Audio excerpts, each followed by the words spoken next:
ونعوذ بالله من شرور أنفسنا ومن سيئات أعمالنا من يهده الله فلا مضل له ومن يضلل فلا هادي له نشهد أن لا إله إلا الله وحده لا شريك له ونشهد أن سيدنا ومولانا محمدا عبده ورسوله أما بعد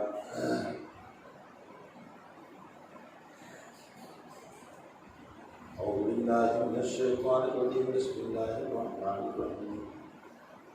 لقد كان لكم في رسول الله أسوة حسنة صدق الله العظيم.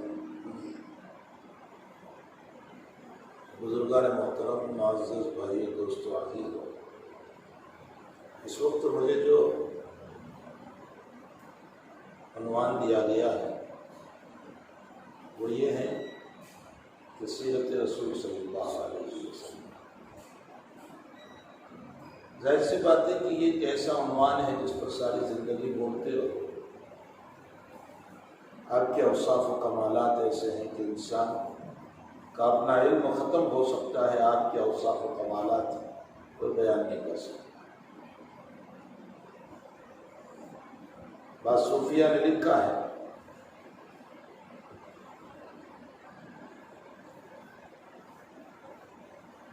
کہ آپ کے اوصاف و کمالات کے اوپر سب سے بڑی دلیل یہ کہ اگر یوسف علیہ السلام پر الزام کا مسئلہ آیا عزیز مصر کی بیوی کی طرف سے، تو ایک بچہ گواہی کے لیے کھڑا کیا گیا، جیسا کہ مفسرین نے لکھا ہے، جس نے بچپنے میں یہ گواہی دی خود من دبر وخود من قبل، یعنی دامن کو دیکھا جائے یوسف کا تو وہ آگے سے پتہ ہے یا پیچھے سے پتہ ہے، اس کے مطابق فیصلہ ہوگا. یوسف علیہ السلام کی براءت الزام یعنی الزام سے پاک دامنی کے لیے اللہ تعالیٰ نے ایک بچے کو کھڑا کیا.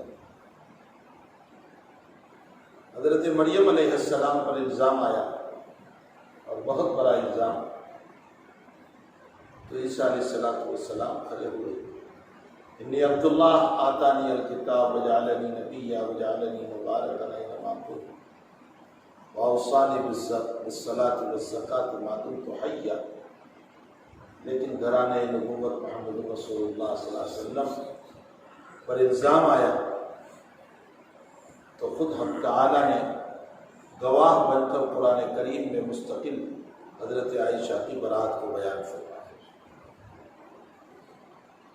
اسی سے ایک انداز ہو جائے گا کہ مقام نبوت کیا ہے، نبی علیہ السلام کا مقام اللہ تعالیٰ کی نظر میں کیا ہے. دنیا میں جب کسی کے وہاں بچہ پیدا ہونے والا ہوتا ہے یا پیدا نہیں ہوتا تو لوگ دعائیں کرواتے ہیں. کبھی باپ دعائیں کروا رہا ہے بزرگوں سے، مشائخ سے، علماء سے، اقارب سے، رشتہ داروں سے.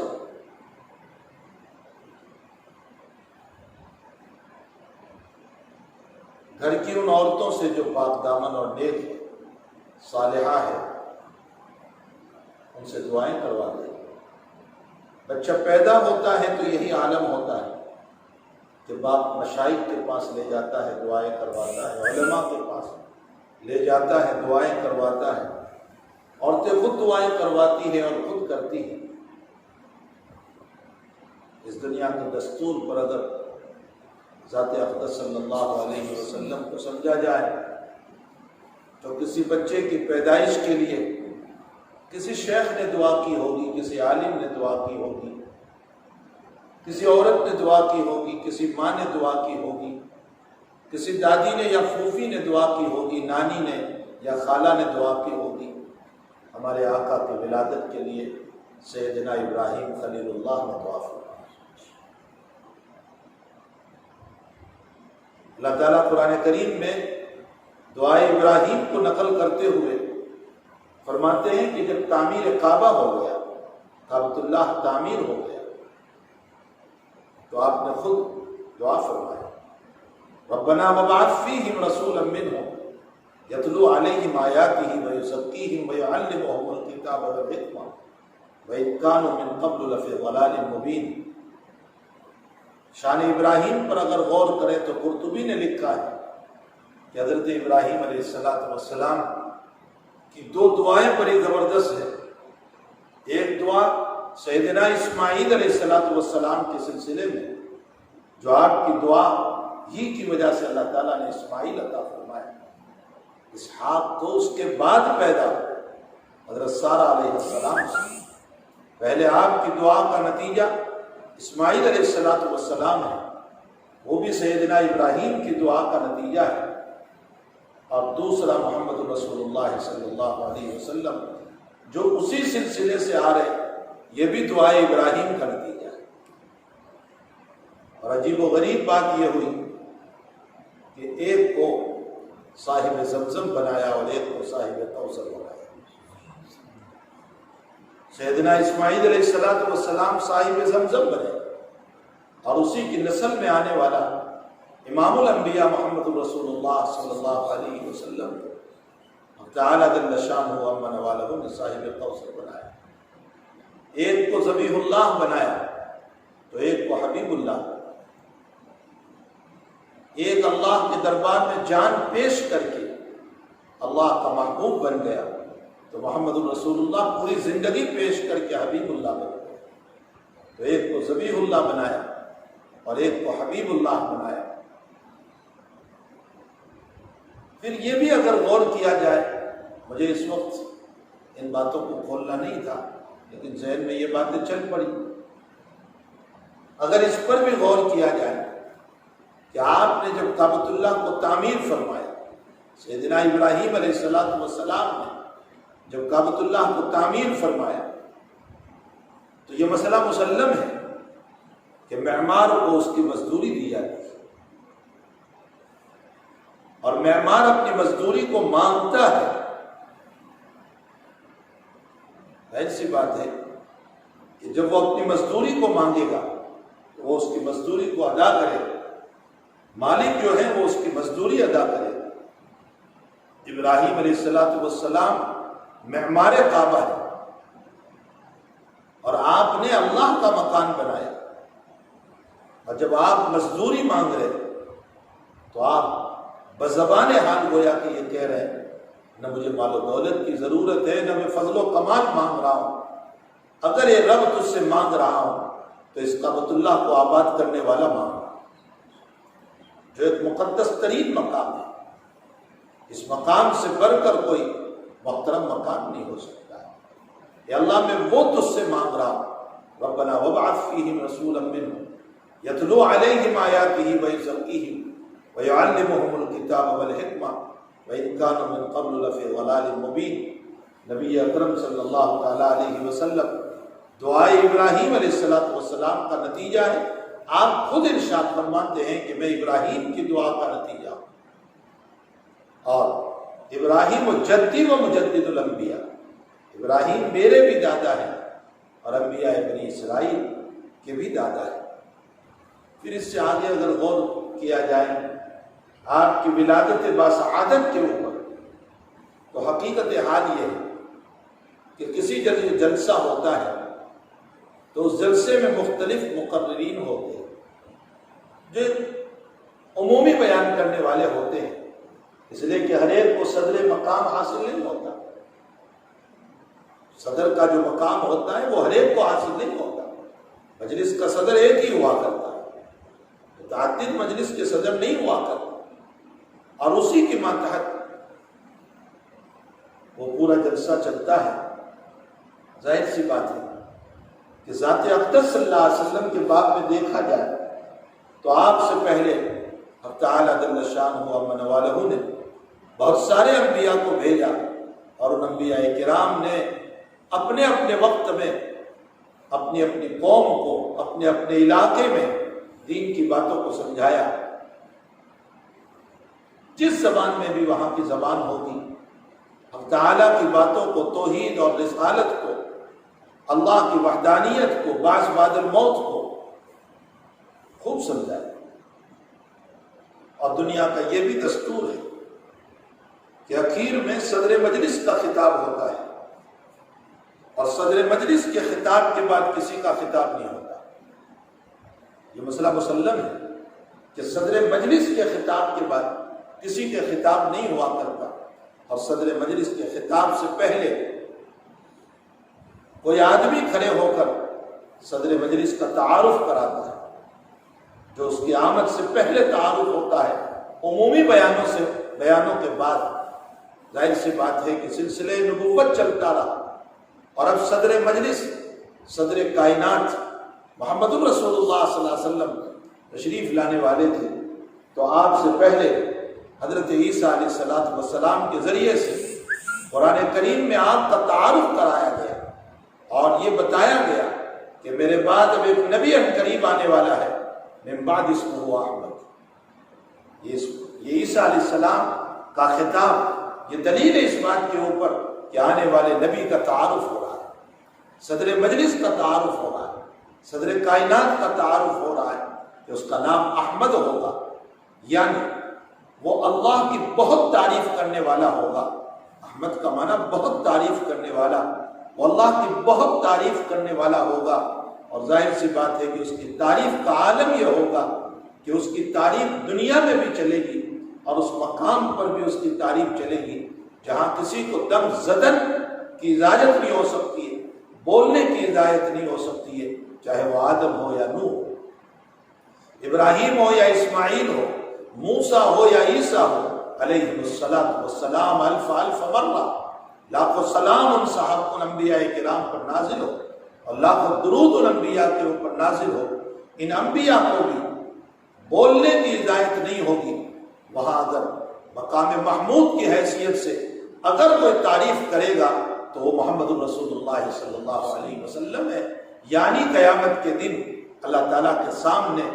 اگر کسی کو تعریف کی اجازت ہوگی اور کوئی تعریف کر پائے گا تو وہ حضور پاک صلی اللہ علیہ وسلم. اسی کو مقام محمود کہا گیا. خود آپ فرماتے ہیں کہ میں قیامت میں اللہ کی وہ تعریف کروں گا جو اس وقت میرے ذہن میں نہیں ہے. اللہ اسی وقت میرے دل و دماغ پر ڈالے گا، اور میں سر و سجود ہوں گا اور اللہ کی تعریف کروں گا. اور پھر مجھے کہا جائے گا کہ ارفع راسک سل تعطی واشفع تشفع، محمد سب اٹھاؤ اور مانگو، ہم آپ کے مطالبات کو پورا کریں گے، اور جو سوال ہوگا ہم آپ کے تقاضوں کو پورا کریں گے. تو ذات اقدس صلی اللہ علیہ وسلم صدر کائنات بن کر کے اب تشریف لانے والے ہیں. پوری کائنات کے صدر. اب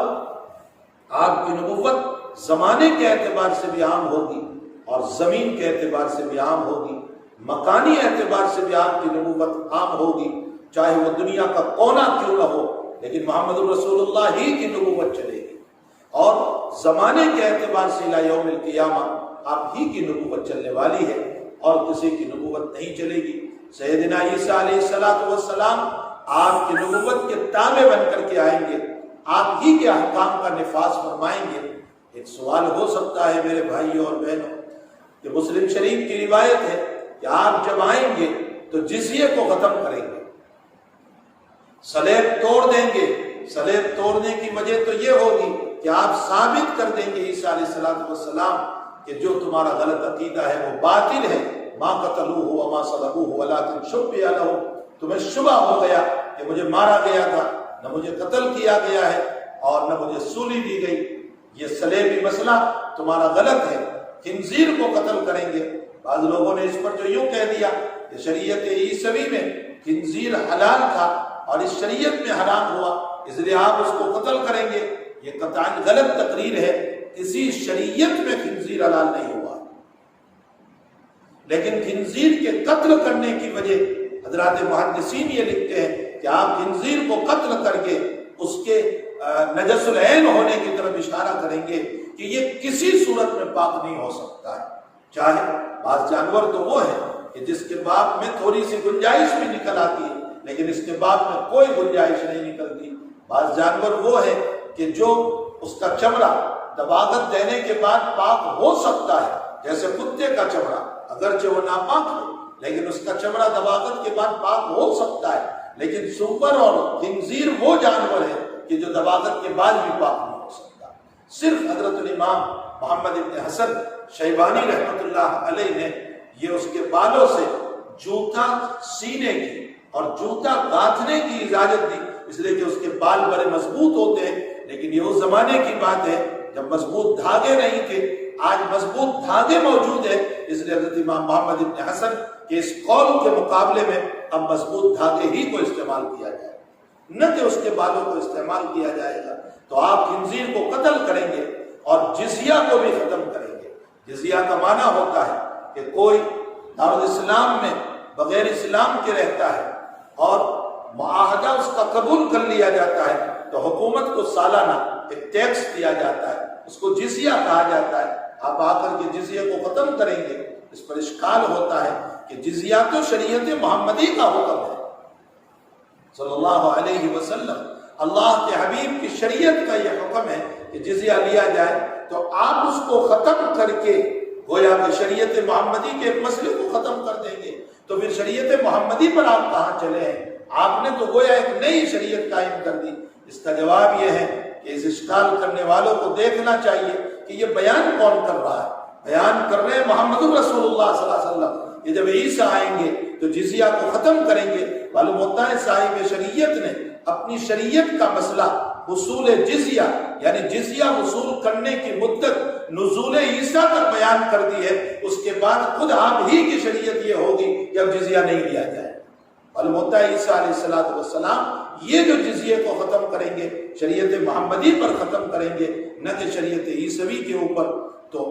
آپ ایک صدر مجلس بن کر کے تشریف لانے والے ہیں، ساری کائنات کے آپ ہی نبی ہے، اور زمانے کے اعتبار سے بھی آپ ہی کی نبوت، زمین کے اعتبار سے بھی آپ ہی کی نبوت، دنیا کا کونا ہوگا محمد رسول اللہ ہی نبی ہوں گے، اور قیامت کا سویرا ہوگا محمد رسول اللہ صلی اللہ علیہ وسلم ہی نبی ہوں گے۔ اب نبی کا سایہ بھی نہیں ہو سکتا، نبی کا پرتو بھی نہیں ہو سکتا، نبی کا عکس بھی نہیں ہو سکتا، ذلی نبی بھی نہیں ہو سکتا، جیسا کہ بعض لوگوں کا عقیدہ ہے ختم نبوت ہمارا سب سے اہم عقیدہ ہے، اور ختم نبوت میں ذرا سی جھول دینا گویا کہ اپنے آپ کو ایمان سے نکال دینا۔ تو آپ کی آمد سے پہلے عیسیٰ علیہ السلام اب آپ کا تعارف کرانا ہے، جیسے صدر مجلس کے تشریف لانے سے پہلے اور کرسی پر براجمان ہونے سے پہلے اور بیٹھنے سے پہلے جو اسپیکر ہوا کرتا ہے، جو عالم ہوا کرتا ہے، وہ صدر مجلس کا تعارف کراتا ہے۔ جناب رسول اللہ صلی اللہ علیہ وسلم کا تعارف عیسیٰ علیہ السلام نے کرایا اور فرمایا میرے بعد جو نبی آ رہا ہے من بعد اسمہ احمد، اس کا نام احمد ہوگا، اور اللہ تعالیٰ اس کو مختلف شان سے نوازنے والے ہیں۔ جناب رسول اللہ صلی اللہ علیہ وسلم جب دنیا میں تشریف لے آئے تو غور کیا جائے اس بات کے اوپر کہ جس باپ سے آپ کی ولادت ہوئی، آپ کے اور بھی چچا تھے، عبد الشمس بھی آپ کے چچا تھے، عبد الشمس جن کو آپ کہتے ہیں ابو طالب، عبد العزیٰ بھی آپ کے چچا تھے جن کو آپ ابو لہب کہتے ہیں، اور یہ سب بڑے تھے عبداللہ سے۔ حضرت حمزہ بھی آپ کے چچا تھے، عباس بھی آپ کے چچا تھے، اگرچہ عباس اور نبی اکرم صلی اللہ علیہ وسلم میں کوئی لمبی عمر کا فاصلہ نہیں تھا، بہرحال یہ آپ کے چچا تھے، آپ کے 11 چچا تھے۔ پھر تعجب یہ ہے کہ جتنے بڑے چچا تھے آپ کے، لیکن کسی کے سلسلے میں نبی اکرم صلی اللہ علیہ وسلم کی ولادت باسعادت کا مسئلہ نہیں ہوا، اس لیے کہ آپ کے چچاؤں کے نام 2 طرح کے، ایک تو وہ چچا ہے جن کو حمزہ اور عباس کہا جاتا ہے، اگرچہ ان کے ناموں کے اندر کوئی شرک نہیں پایا جاتا، لیکن ان کے ناموں کے اندر کوئی عبدیت کا معنی بھی نہیں پایا جاتا۔ حمزہ تو شیر ببر کو کہتے ہیں، تو کوئی عبدیت کا معنی نہیں پایا جاتا۔ اور دیگر جو چچا ہے عبد الشمس ہے اور عبد العزیٰ ہے، یہ سارے جو آپ کے چچا ہے ان تمام کے اندر شرکیہ نام پایا جاتا ہے۔ عزیٰ کا بیٹا اور شمس اور آفتاب کا بیٹا، تعالیٰ جل شانہ نے ان میں سے کسی میں نہیں بھیجا تاکہ میرے نبی کل کو مطعون نہ ہو کہ بھلا تیرا باپ تو وہ تھا کہ جس کے نام میں خود شرک کی بو آ رہی تھی، تو کیسے شرک کے خلاف تقریر کرتا ہے؟ اور نہ ان چچاؤں میں بھیجا کہ جن کے نام میں عبدیت نہیں تھی، بلکہ آپ کو اس باپ سے بھیجا جس کے نام میں عبدیت تھی اور جس کا نام عبداللہ تھا، اس چھوٹے سے عبد المطلب کے بیٹے سے بھیجا۔ اور تعالیٰ نے جس خاندان کا انتخاب فرمایا وہ بہت بڑا قبیلہ ہے قریش، حالانکہ مکے میں بہت سارے قبیلے تھے اور ان قبیلوں کا تعلق بھی اسماعیل صلاۃ والسلام سے اوپر جا کر کے ملتا تھا. بہت سارے قبائل تھے جن کا تعلق اسماعیل صلاۃ والسلام سے ملتا تھا، لیکن آپ نے ان میں سے کسی قبیلے میں آپ کا وجود نہیں دیا. قریش کا انتخاب اس لیے کیا کہ کرشن کا معنی طاقتور لوگ ہوا کرتے اور یہ قبیلہ طاقتور تھا، اور آپ کی اس نبوت کو چلانے کے لیے قوت و طاقت کی ضرورت تھی. اسی لیے آپ کا قریش میں انتخاب ہوا، اور پھر قریش میں بھی ہاشم کا انتخاب ہوا، اور ہاشم کے سلسلے میں اس آدمی میں آپ کا انتخاب ہوا. آپ کے دادا انا نبی لا کذب انا ابن عبد المطلب، عبد المطلب وہ دادا ہے جو شہرت یافتہ بھی تھے، باعزت بھی تھے، باوقار بھی تھے، حرم کے پاسبان بھی تھے، اور لوگوں کے دلوں میں ان کی عظمت بھی تھی. ان کے سلسلے میں چھوٹے بیٹے عبداللہ کے وہاں جناب نبی کریم صلی اللہ تعالی علیہ وسلم کو بھیجا جا رہا ہے. ولادت باسعادت آپ کے وہاں ہو رہی ہے. پھر عبداللہ کی پاک دامنی کا عالم، اگر آپ تاریخی روایات کو پڑھیں گے تو آپ کو معلوم ہوگا کہ ایک یہودی عورت آپ پر فریفتہ ہو گئی تھی، اور فریفتہ ہونے کی وجہ یہ تھی،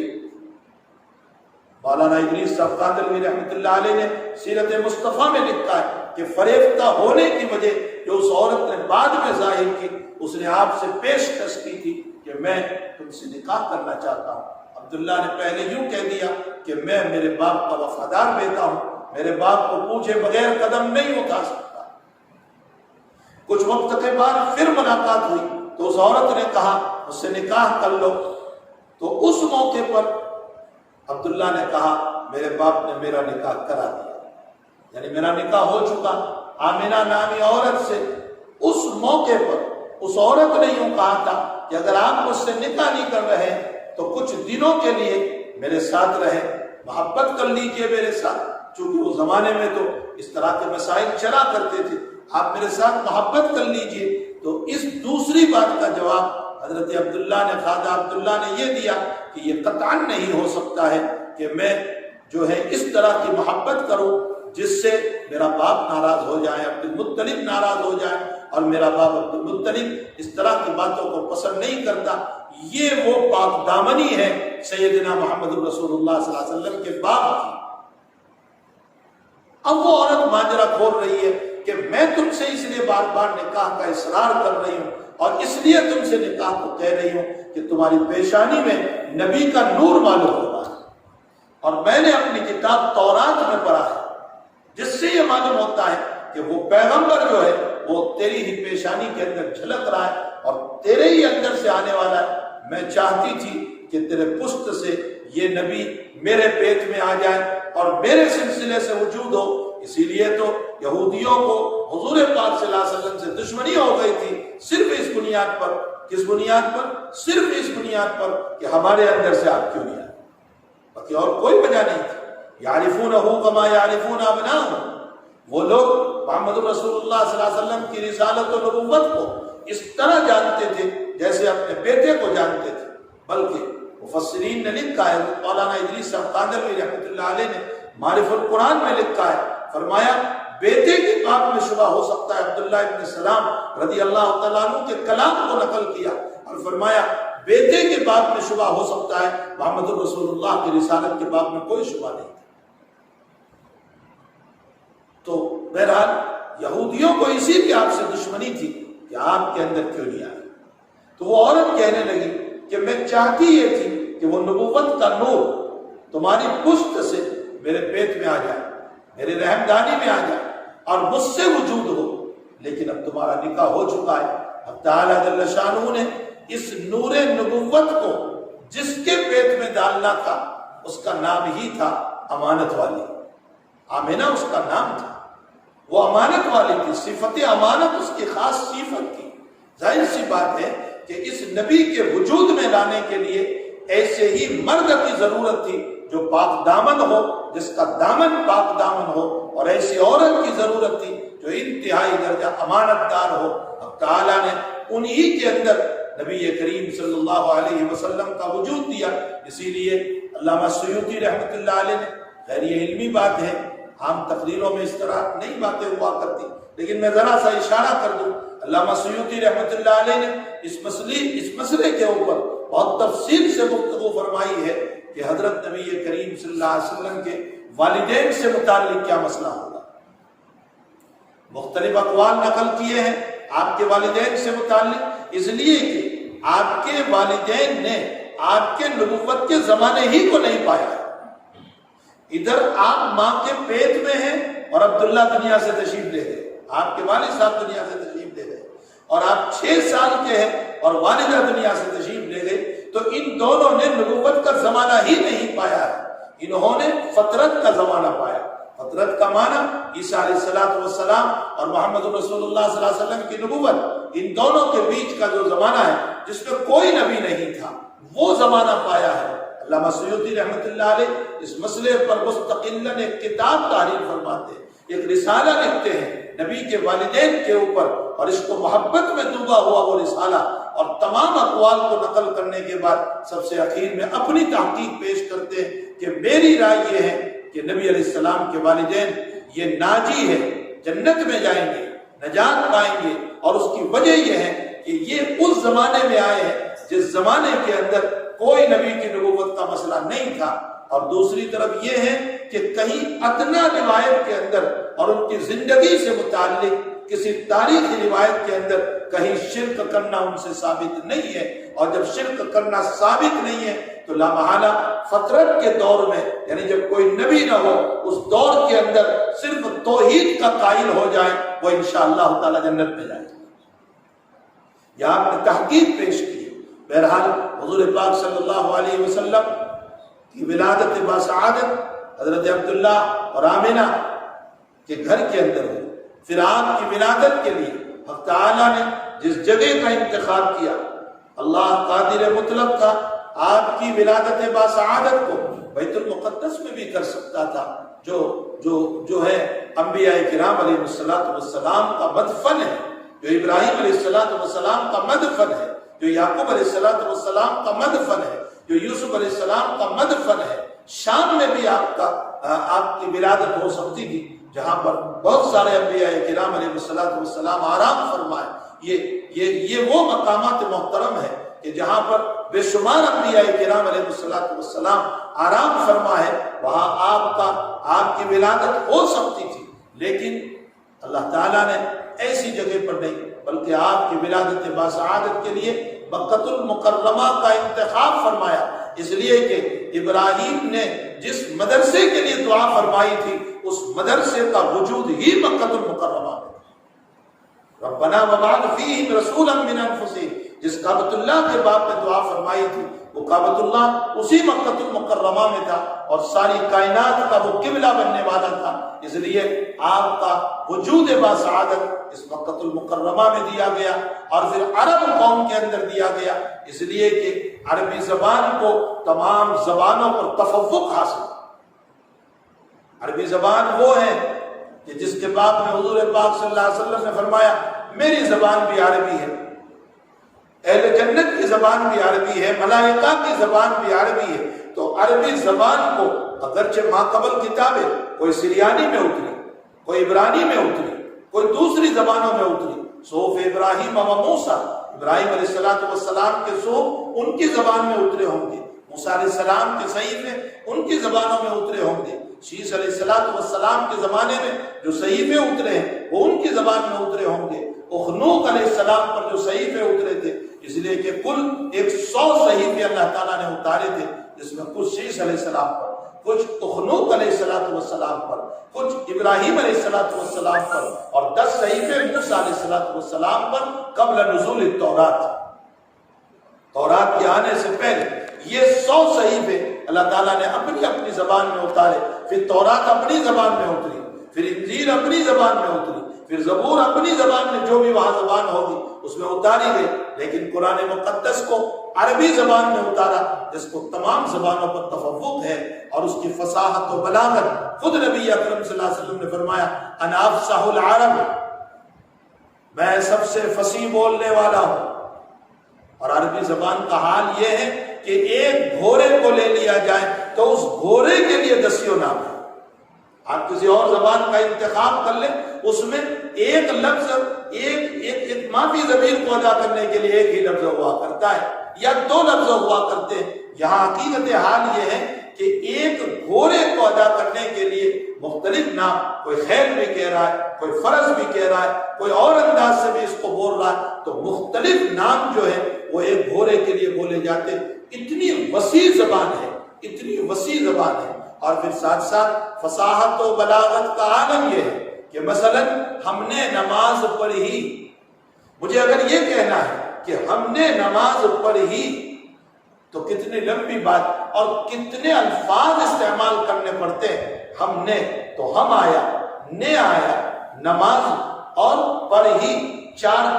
لفظوں سے جا کر اتنی سی معافی ضمیر ادا ہوئی کہ ہم نے نماز پڑھی. اور عربی کی فصاحت و بلاغت کا عالم یہ ہے، عربی کی فصاحت و بلاغت کا عالم یہ ہے کہ بس یوں کہہ دو نصلی، ہم نے نماز پڑھی، ایک چھوٹے سے جملے میں اتنا بڑا جملہ ادا ہو گیا. یہ عربی زبان کی فصاحت و بلاغت، اور اس کے ساتھ ساتھ عربی زبان کے اندر جو تعالیٰ جل شانہ نے جو پیار، جو چاشنی، جو حلاوت، جو مٹھاس رکھی ہے. اسی لیے ہمارے مدرسوں میں فصاحت و بلاغت پر جب کتابیں پڑھائی جاتی ہے تو وہاں ایک عام فہم تعریف یہ کی جاتی ہے، سمجھ میں صاف آ جائے. فصاحت اس کو کہتے ہیں اثر ہو سننے والے پر، بلاغت اس کو کہتے ہیں. کلام نبوت کا عالم یہ ہے کہ وہ صاف سمجھ میں بھی آ رہا ہے، کوئی ایچ پیچ کا مسئلہ نہیں ہوا کرتا ہے، اور قلب انسانی پر اثر انداز ہوا کرتا ہے. اس لیے کلام نبوت جو عربی زبان ہے وہ فصاحت بھرا ہوا بھی ہے اور بلاغت بھرا ہوا ہے. اس کے معانی بھی سمجھ میں آتے ہیں اور اس سے قلب کے اوپر اثر بھی ہوتا ہے. یہ فصیح بھی ہے اور یہ بلیغ بھی ہے. اسی لیے عربوں کا مزاج یہ تھا کہ عرب دنیا میں اگر بولنے والا کسی کو سمجھتے تھے تو وہ اپنے آپ کو ہی سمجھتے تھے، اور باقی ساری کائنات کو وہ عجمی کہتے تھے. عجم کا معنی گنگا ہونا، تو وہ سب کو عجمی کہا کرتے تھے، باقی اپنے آپ ہی کو بولنے والے کہتے تھے. جناب رسول اللہ صلی اللہ علیہ وسلم کو عربی لسان میں اور مکہ المکرمہ میں اور قریش قبیلے میں اور ہاشمی خاندان میں جو سب سے اعلیٰ خاندان تھا، نبی اکرم صلی اللہ تعالیٰ علیہ وسلم کی ولادت باسعادت فرمائی. اور پھر اس کے بعد ذات اقدس صلی اللہ علیہ وسلم کا بچپن ایک دیہات میں ایک ایسی عورت کے وہاں گزارنے کے لیے بھیجا جا رہا ہے. میں اور آپ اس کو اتفاقی بات کہتے ہیں، یہ سب اتفاقی نہیں ہے، اللہ کا نظام ہے. دنیا کا کوئی بھی کام میرے اعتبار سے اتفاقی ہوگا، اللہ کے اعتبار سے کوئی کام اتفاقی نہیں ہے. ہم سمجھتے ہیں روڈ پہ گئے، اچانک گاڑی آئی اور ایکسیڈنٹ ہو گیا، یہ اچانک کا مسئلہ ہمارے اعتبار سے ہے. اللہ کا تو نظام ہی تھا کہ اس وقت میں گاڑی ٹکرائے گی اور اس کی موت ہوگی، اس کا پاؤں ٹوٹے گا، اس کا سر پھوٹے گا. یہ ایک اللہ کا نظام ہے. تو اللہ کے نظام مجھے اور آپ کو اتفاقی شکل نظر آتی ہے، ورنہ خداوند قدوس کی نظر میں کوئی اتفاقی مسئلہ نہیں ہے. یہ اللہ کی طرف سے ایک نظام چل رہا ہے، اسی کے محتاج سارے کام ہو رہے ہیں. جناب رسول اللہ صلی اللہ علیہ وسلم کی اس تربیت کے لیے جو بچپن میں ضرورت ہوا کرتی ہے، آپ کو دیہاتی ماحول میں بھیجا جا رہا ہے. اس ماحول میں جہاں دیہات ہے اور انتخاب جس عورت کا کیا جا رہا ہے جس کے نام سے حلم اور بردباری کا مطلب، جس کو حلیمہ سعدیہ کہا جاتا ہے. حلیمہ حلم سے ماخوذ ہے، اور اس نبی کی تربیت کے لیے حلم ہی کی ضرورت ہے، اس لیے کہ نبی خود صفت حلم سے متصف.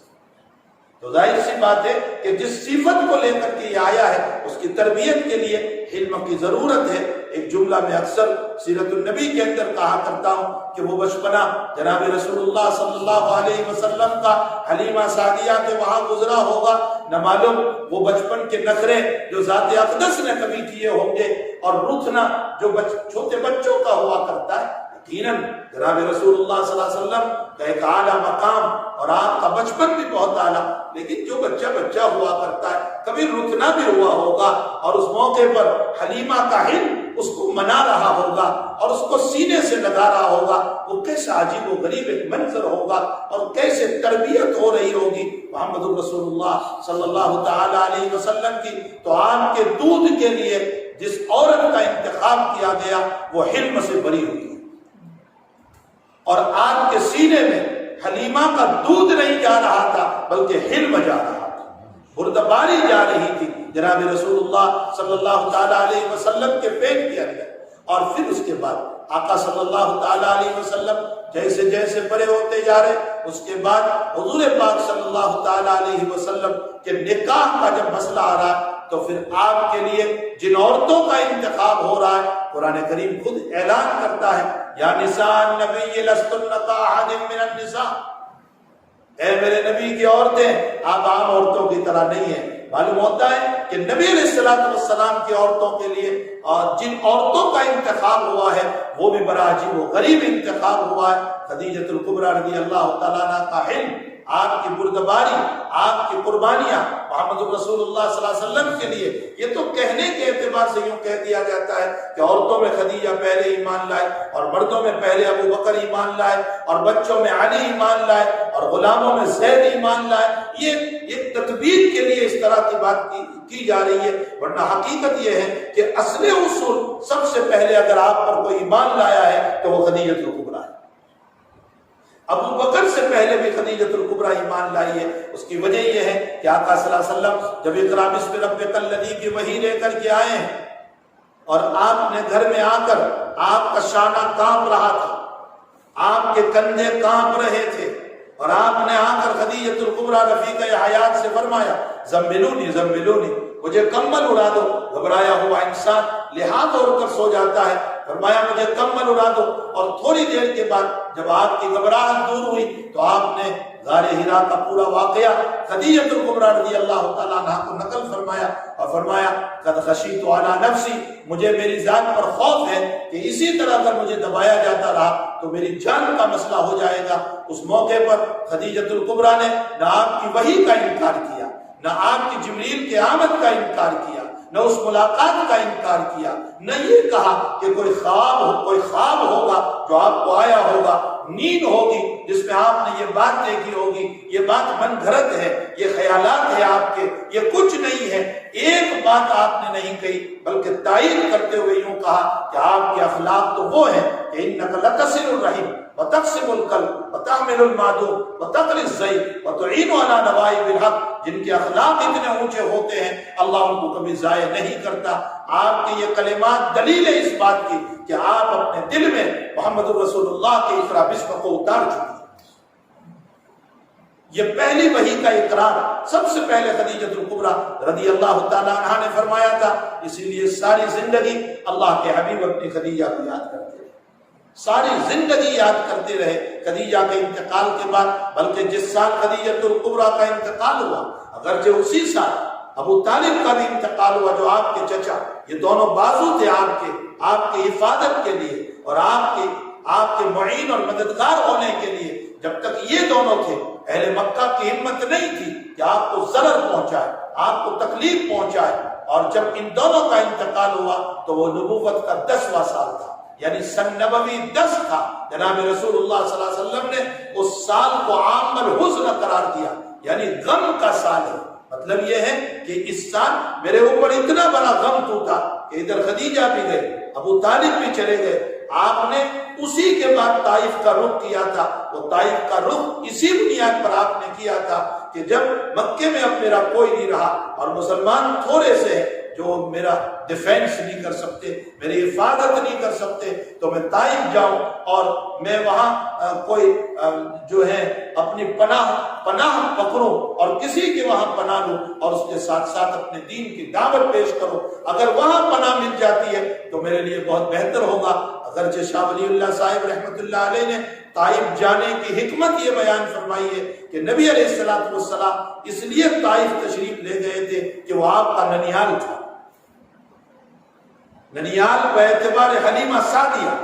آپ کا ننیال تھا،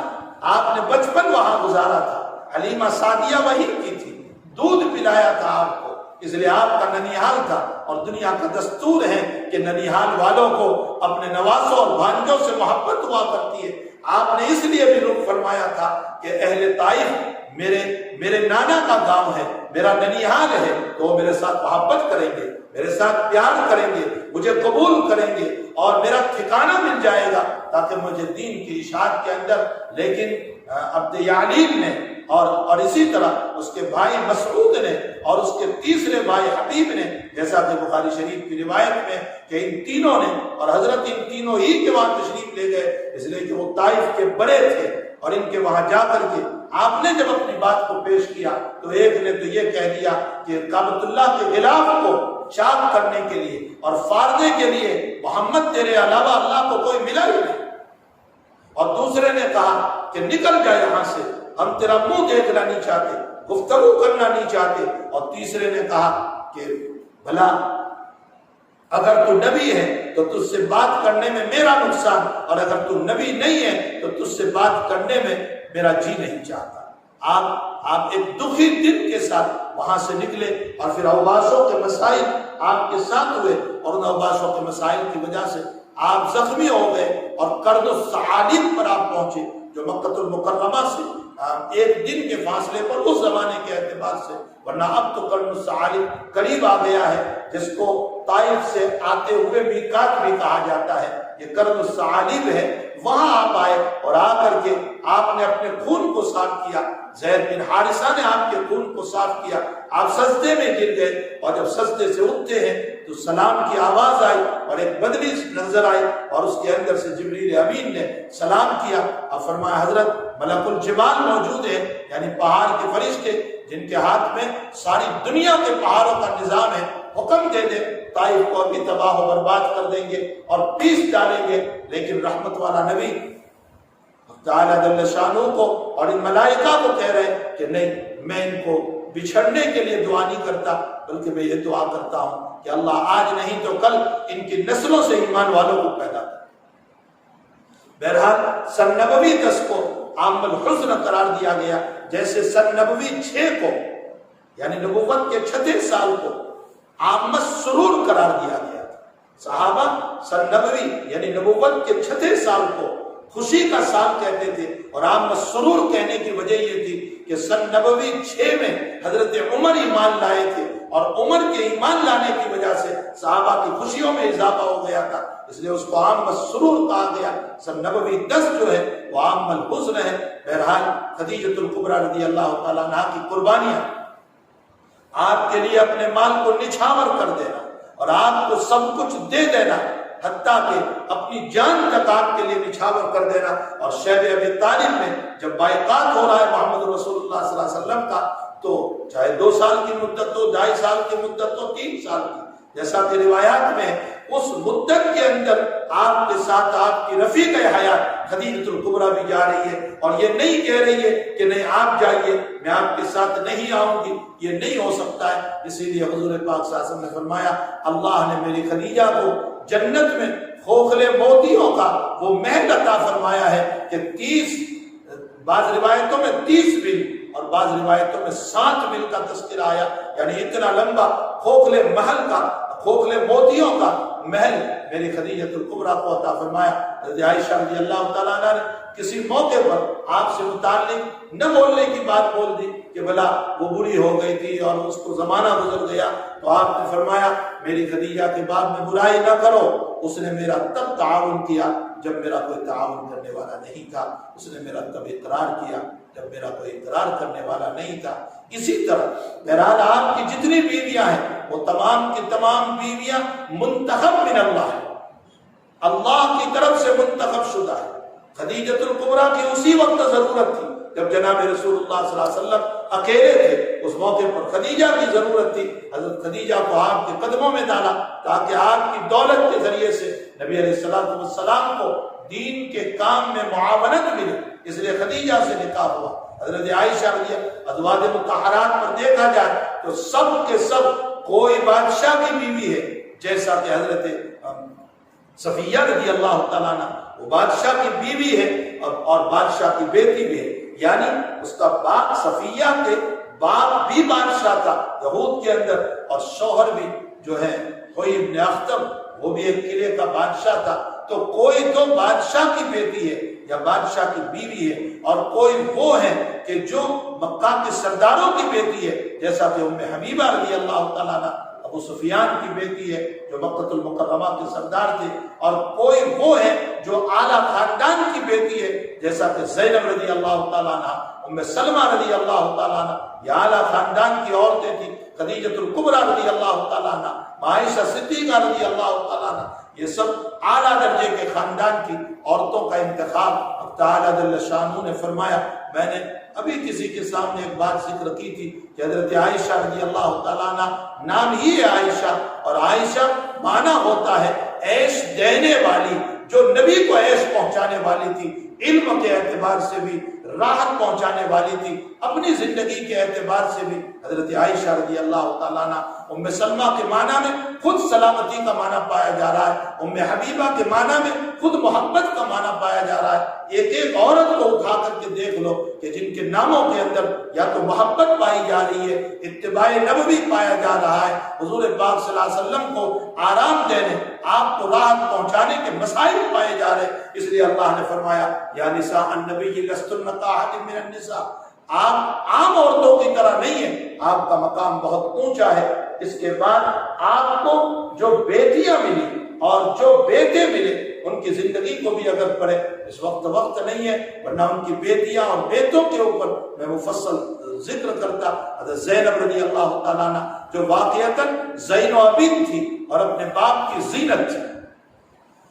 جو واقعتاً اپنے باپ کی زینت تھی، حضرت رقیہ رضی اللہ تعالیٰ عنہ اور ام کلثوم رضی اللہ تعالیٰ عنہ انتہائی درجہ راحت پہنچانے والی، اور فاطمہ الزہرا رضی اللہ تعالیٰ عنہ جس کی زندگی کا حال یہ ہے کہ اپنے باپ کے لیے ساری زندگی قربان ہوتی چلی گئی، اور حضور پاک صلی اللہ علیہ وسلم نے فرمایا فاطمہ بضعۃ منی من عاداہا فقد عادانی، اور جنت کی عورتوں کی سردار یہ میری بیٹی فاطمہ بنے گی۔ یہی وہ فاطمہ ہے کہ جب مکی زندگی میں جب نبی علیہ السلام پر صلاۃ جزور ڈالا گیا، سجدے کے اندر مطاف کعبہ کے اندر نماز پڑھتے ہوئے اونٹ کی ہوجری اور گندگیاں ڈالی گئی، ظاہر سی بات ہے کہ اونٹ کی ہوجری کوئی چھوٹی نہیں ہوتی ہے، بہت بڑی ہوتی ہے، آپ کے سر پر ڈال دی گئی۔ ابو جہل اور یہ سارے لوگ مطاف کعبہ میں بیٹھے ہوئے تھے۔ بخاری شریف میں ہے، ابن مسعود رضی اللہ تعالیٰ عنہ فرماتے ہیں میں وہی کرا تھا، میں دیکھ رہا تھا، لیکن میں کمزور اتنا تھا کہ مجھے ڈر تھا کہ اگر میں ہٹانے جاؤں گا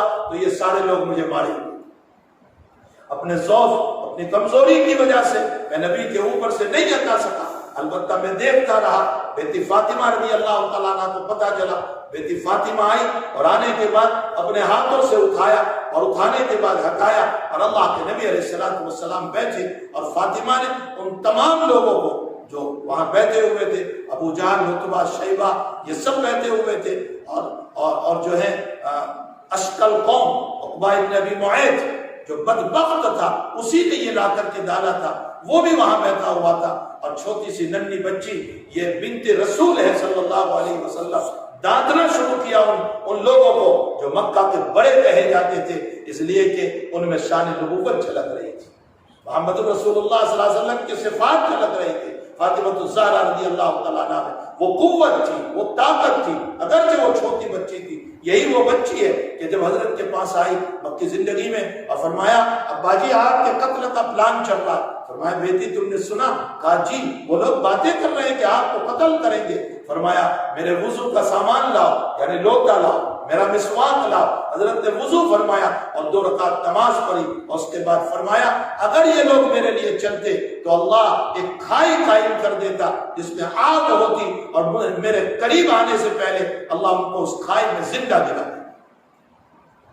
قرآن کریم میں اشارہ بھی لنسفعن بالناصیہ ناصیۃ کاذبۃ خاطیہ، بھلا یہ نبی علیہ السلام کو کیا ضرر پہنچا سکتے؟ تو بہرحال آپ کی یہ بیٹیاں فاطمہ الزہرا رضی اللہ تعالیٰ عنہ نے اس صلاۃ جزور کو ہٹایا، اور جو ہے ان لوگوں کو برا بلا تھا۔ عبداللہ بن مسعود فرماتے نبی علیہ السلام بیٹھے، اور بیٹھنے کے بعد ان سب کے نام لے کر بد دعا فرمائی، اور ارشاد فرمایا اللہم علیک بقریش،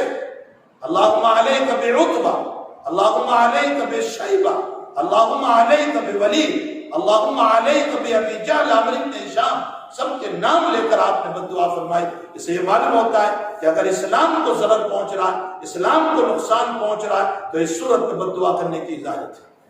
ذات اقدس صلی اللہ علیہ وسلم رحمت للعالمین تھے اپنی ذات کے بعد، آپ نے اپنی ذات کے باب میں کبھی بد دعا نہیں فرمائی۔ کوئی یہاں کہے کہ یہ آپ کی ذات کا مسئلہ تھا، آپ کی ذات کا مسئلہ نہیں تھا، نماز کا مسئلہ تھا۔ آپ اللہ کی عبادت میں مشغول تھے، اس عبادت کو پامال کرنے کو کہا۔ بہت اچھی بات کہی ہے حضرت مولانا اعجاز علی صاحب رحمۃ اللہ علیہ، صدر المدرسین دارالعلوم دیوبند، محشی ہدایہ حضرت مولانا اعجاز علی صاحب رحمۃ اللہ علیہ فرماتے ہیں کہ جب کوئلوں کا انجن چلتا تھا اس زمانے میں، مولانا نے اسی کی مثال دی اور مثال دے کر کے فرمایا کہ کوئلوں کا انجن جب چلتا ہے تو اس کو چلانے کے لیے پہلے اندر کوئلے ڈالے جاتے ہیں اور کوئلے ڈال کر دروازہ بند کر دیا جاتا ہے اس کا، تاکہ اس کی بھاپ باہر نہ نکلے، اس لیے کہ انجن چلے گا اسی بھاپ سے، اور پھر اچانک زور سے کھولتے ہیں تو وہ زور سے بھاپ نکلتی ہے، اور جیسے ہی بھاپ زور سے نکلتی ہے وہ انجن کو دھکا دیتی ہے، اور انجن کو جب دھکا ملتا ہے تو پھر پوری ٹرین چلنے لگتی ہے۔ فرمایا کہ وجہ اس کی یہ ہے کہ اس نے انجن کو اس لیے ہلا دیا کہ بھاپ کی طبیعت یہ ہے کہ وہ کہیں محبوس نہ رہے۔ بھاپ یہ گھومنے والی، باہر نکلنے والی ہے، اور اس کو محبوس کرنا، اس کو قید کرنا، اس کو بند کرنا، یہ اس کی طبیعت کے خلاف ہے۔ اور جب طبیعت کے خلاف ہوا تو جیسے ہی اس کو چھوڑا، اس نے اپنی طبیعت کے خلاف ہونے کی وجہ سے پوری ٹرین کو ہلا دیا اور پورے انجن کو ہلا دیا۔ فرمایا جب یہ مثال سمجھ میں آ گئی تو ظاہر سی بات ہے کہ نبی علیہ السلام بھی فرماتے ہیں الصلاۃ قرۃ عینی، نماز میری طبیعت ہے،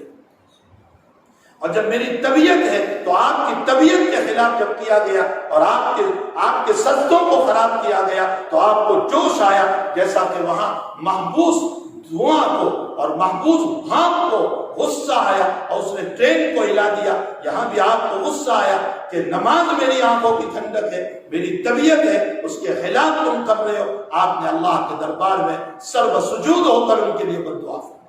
عبداللہ بن مسعود رضی اللہ تعالیٰ عنہ فرماتے ہیں آپ کی یہ بد دعا مکے میں ہو رہی ہے، لیکن اس کا ظہور مدینہ المنورہ پہنچنے کے بعد قریباً 4 سال کے بعد یا 5 سال کے بعد بدر کے میدان میں ہوا۔ ابن مسعود فرماتے ہیں جن جن کا نام لیا گیا تھا وہ سب بدر میں مارے گئے۔ یہاں ایک مسئلہ میں آپ کو سمجھاؤں، عبداللہ ابن مسعود کی یہ روایت ہم کو یہ بتا رہی کہ نبی جیسا نبی وہ مظلوم بھی تھا اس وقت، خوب سمجھا، وہ مظلوم بھی تھا اس وقت، اس پر ظلم کیا، وہ نبی مقدس بھی ہے، وہ امام الانبیاء بھی ہے، وہ نماز میں بھی ہے، اور اسی نماز میں آپ پر ظلم کیا گیا اور آپ سر و سجود ہو کر دعا کر رہے ہیں۔ ان تمام صفات کے باوجود آپ کی دعا کا ظہور اور آپ کی دعا کا اثر یہ 5 سال کے بعد جا کر کے ظاہر ہو رہا ہے۔ نہ ہم وہ مظلوم ہیں، نہ ہماری نمازوں میں وہ جان ہے، نہ دعاؤں میں وہ جان ہے، نہ سجدوں میں وہ جان ہے، پھر بھی ہمارا سوچنا یہ ہے کہ ہم فجر میں دعا کریں اور ظہر تک ہو جانا چاہیے۔ ایک خیال است و محال است جو ایسا نہیں ہو سکتا ہے۔ اب تعالیٰ کا ایک نظام ہے، اس نظام کے تحت کائنات چلتی ہے۔ اگر اللہ تعالیٰ وَلَوْ يُعَجِّلُ اللَّهُ لِلنَّاسِ الشَّرَّ اسْتِعْجَالَهُم بِالْخَيْرِ لَقُضِيَ إِلَيْهِمْ أَجَلُهُم۔ ایسا نہیں ہو سکتا ہے کہ میں بد دعا کروں اور فوراً کوئی ہلاک ہو جائے، میں بد دعا کروں اور فوراً یہ مر جائے اور یہ بیماری میں مبتلا ہو جائے، ایسا نہیں ہو سکتا ہے۔ اللہ کہتا ہے اگر میں روزمرہ تمہاری بد دعاؤں کو قبول کرتا رہتا تو یہ کائنات کب سے ختم ہو جائے۔ اللہ کے اپنے مسائل ہیں اور اس کی حکمتیں ہیں، فعل الحکیم لا یخلو عن الحکمت۔ اللہ تعالیٰ معلل بالاغراض نہیں ہے، اللہ معلل بالحکمت ہے، اس کے سارے کام حکمتوں سے بھرے ہوئے ہیں۔ بہرحال میرے بھائیوں اور میری بہنوں، ذات اقدس صلی اللہ تعالیٰ علیہ وسلم کا پورا سلسلہ مقدس ترین ہے، تو پھر آپ کو جو امت ملی ہے وہ بھی مقدس ترین۔ آپ کی امت بھی بہت اعلیٰ، لیکن اللہ کا نبی ہمیں جس تقدس پر بٹھا کر گیا تھا ہم نے اپنے ہاتھوں سے پامال کر، ہم نے اپنے ہاتھوں سے پامال کر۔ امت نے نمازیں چھوڑی، امت نے روزے چھوڑے، امت نے رونا چھوڑا، امت نے زکوٰۃ چھوڑی، امت نے حج چھوڑا، امت نے اچھے اخلاق چھوڑے، امت نے کاروبار میں دھوکہ شروع کیا، غیبت شروع کی، جھوٹ بولنا شروع کیا، مکاریت میں پڑے، زنا میں پڑے، اور نہ معلوم کن کن معاصی میں مبتلا ہوئے. جس سود کو حرام قرار دیا گیا تھا نصوص قطعیہ کے ذریعے سے، اسی سود کو جو ہے ان لوگوں نے اس امت نے اپنا بچہ کہا اور اپنے گھر کو چلانے کا اس کو ذریعہ بنایا. نتیجہ یہ ہوا کہ ہم نے خود اپنے تقدس کو پامال کیا. ورنہ یہ مقدس امت صحابہ کی شکلوں میں تھی تو اللہ کی رحمت کا نزول ہو رہا تھا، تابعین کی شکلوں میں تھی تو اللہ کی رحمت کا نزول ہو رہا تھا. لیکن یہ امت جب شیاطین کے متبع بن کر کے زندگی گزارنے لگی تو اللہ کی رحمت کے بجائے اللہ کی وباؤں کا نزول ہونے لگا، مصائب اور پریشانیوں کا نزول ہونے لگا. اس امت کو دوبارہ پیچھے جانے کی ضرورت ہے. جدید تعلیم یافتہ پر نہ جاؤ، ان نئی تہذیبوں پر نہ جاؤ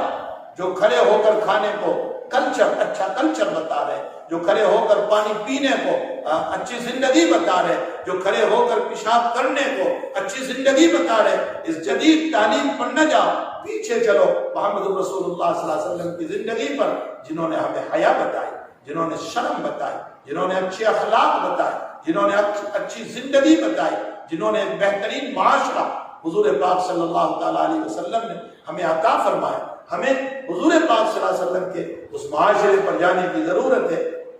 کچھ صحابہ کرام کے بعد میں آتا ہے کہ ان کا مکے جانا ہوا، ان کی کچھ پراپرٹی تھی، اس پراپرٹی کے سلسلے میں ان کا مکے جانا ہوا، ابو جہل وغیرہ سے ملاقات ہوئی تو عہد لیا گیا، ان دو صحابہ کرام سے عہد لیا گیا کہ تم دونوں بدر میں شریک نہیں ہوں گے، ہم ابھی آ رہے ہیں، یعنی تم محمد کا سپورٹ نہیں کرو گے. اس شرط کے اوپر ہم تمہیں واپس جانے کی ہدایت دیتے ہیں. لوگوں نے منظور کر لیا، دونوں واپس آ گئے. نبی اکرم باپ بیٹے ہیں دونوں، حضور پاک صلی اللہ علیہ وسلم کے پاس آ کر پورا واقعہ بیان کیا اور ساتھ ساتھ یہ بھی فرمایا حضرت وہ تو جان بچانے کے لیے ہم نے کہہ دیا تھا، ہمیں تو بدل میں شریک ہی ہونا ہے. قربان جائیے اچھے اخلاق کے اس انسان کے اوپر ذات اقدس نے فرمایا تم نے اس زمین پر وعدہ کیا ہے جہاں کعبۃ اللہ ہے، وعدے کے خلاف نہیں ہو سکتا، اس لیے تمہاری شرکت بدل میں نہیں ہو سکتی. اس کے بعد ان باپ بیٹوں کی شرکت احد میں ہوئی، لیکن بدر میں حضور نے منع کر دیا. حالانکہ آپ کو اس وقت ضرورت تھی، صرف 313 صحابہ کرام آپ کے ساتھ، آپ کو ایک جماعت کی ضرورت تھی، لیکن اس وعدے کو پورا کرنے کے لیے چاہے وہ وعدہ کافر کے ساتھ تھا، غیر مسلم کے ساتھ تھا، اپنے دشمن کے ساتھ تھا، لیکن پھر بھی آقا نے فرمایا اس وعدے کو پورا کرو. بس تم نے نہ کہا ہے تو اب تم ہمارے ساتھ شریک نہیں ہو سکتے. یہ اخلاق حسنہ ہے جو محمد رسول اللہ صلی اللہ علیہ وسلم نے ہمیں دیے ہیں. اسی لیے میں نے آیت پڑھی لقد کان لکم فی رسول اللہ اسوۃ حسنہ. ہماری زندگی کا بننا محمد رسول اللہ میں ہے، نہ کہ اس جدید تعلیم کے اندر، نہ ماڈرن تعلیم میں. ہماری زندگی کا بننا نہیں ہے، ہماری زندگی کا بننا حضور پاک صلی اللہ علیہ وسلم کی مبارک زندگی میں ہے. اللہ جل شانہ ہم سب کو عمل کی توفیق عطا فرمائے، حضور کی سچی کی محبت، عقیدت، اطاعت کی توفیق عطا فرمائے. صلی اللہ علیہ نبی کریم برحمتک یا ارحم الراحمین. الحمدللہ رب العالمین والعاقبۃ للمتقین والصلاۃ والسلام علی سید الانبیاء والمرسلین وعلی آلہ وصحبہ اجمعین. اللهم صل وسلم دائما ابدا على حبيبك خير الخلق كلهم. ربنا آتنا في الدنيا حسنة وفي الآخرة حسنة وقنا عذاب النار. اللہ گناہوں کو معاف فرما، اللہ قصور و سے درگزر فرما، اچھے اخلاق کی توفیق عطا فرما، برے اخلاق سے ہماری حفاظت فرما، بیماروں کو شفائے دائمہ مستمرہ عطا فرما. اللہ جو مرحوم ہو چکے ہیں، اللہ ایمان کے ساتھ گئے ہیں، ان سب کی قبروں کو نور سے منور فرما، ان کے درجات کو بلند فرما، اعلیٰ علیین میں جگہ عطا فرما، ان کے بال بال مغفرت فرما. اللہ موجودہ بلا وبا کو دور فرما. اللہ ہمیں واقعتاً شریعت سے محبت نصیب فرما، اسلام سے محبت نصیب فرما، ذات اقدس صلی اللہ علیہ وسلم سے محبت نصیب فرما. اللہ آپ کے جانثار صحابہ سے محبت نصیب فرما. اللہ آپ کی ذات سے ہونے کا یقین عطا فرما. اے اللہ ان لوگوں سے ہمیں محبت کی توفیق عطا فرما جو تجھ سے محبت کرتے ہیں، اور اے اللہ ان اعمال کی بھی ہمیں توفیق عطا فرما جن اعمال کی بنیاد پر آپ ہم سے محبت کرتے ہیں. اللہ ان اعمال سے ہماری حفاظت فرما جس سے آپ ناراض ہوتے ہیں. اللہ ہماری دعاؤں کو اپنے فضل و کرم سے قبول فرما. صلی اللہ علیہ نبی کریم برحمتہ.